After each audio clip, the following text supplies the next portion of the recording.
Welcome back, Warriors, to another Battlefield 2042 video.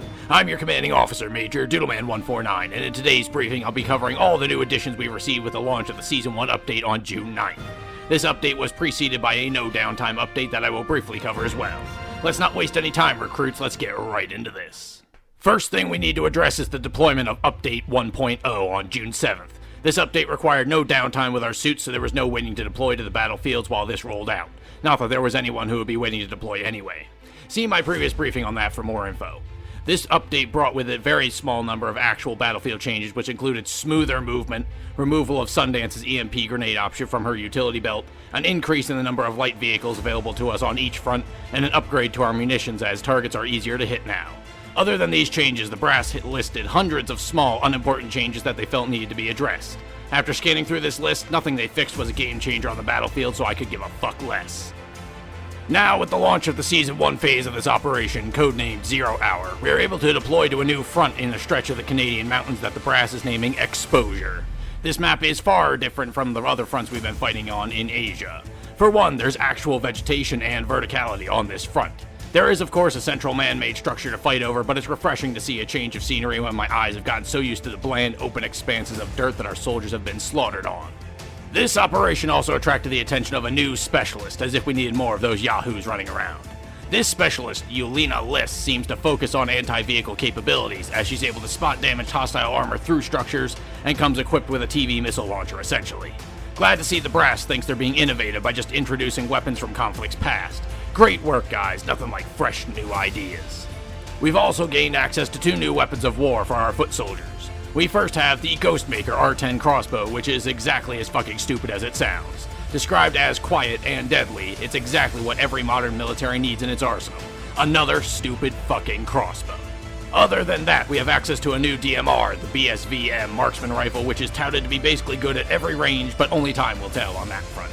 We also have access to a smoke grenade launcher gadget because why not sacrifice an actual rocket launcher for a smoke launcher?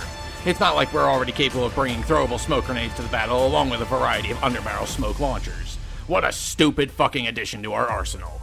And lastly, we have access to 2 new types of helicopters, the RAH-68 Huron and the YG-99 Hannibal gunships. These have the same seating situation as the attack helicopters, so it remains to be seen what the difference actually is from those current vehicles. And lastly, on the logistical side of things, at the launch of this 0 Hour expansion, a multitude of enlisted men and women are unable to get into Canada to continue the fight. In fact, the Ospreys won't even leave the base because of some issue on HQ's end.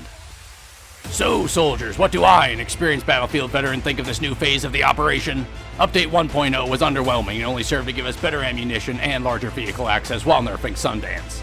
As I stated before, I'm a fan of the new front we'll be fighting in. I just really wish the brass would have given more forethought to this and provided us with more than one new field of battle, but that's DICE for you. This new specialist is pretty pathetic, all things considered.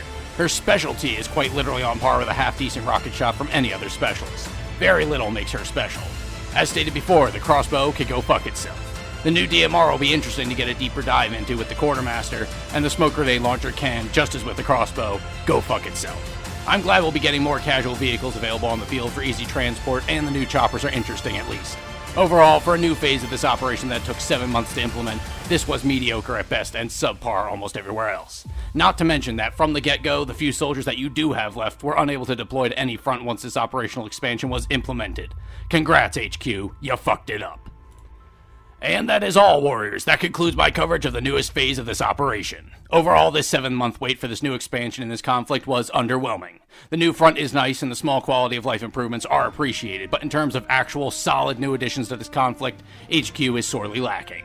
So to those of you out there still slugging out in these tired battlefields, what are your thoughts on the 0 Hour expansion? Do you agree or disagree with my assessment?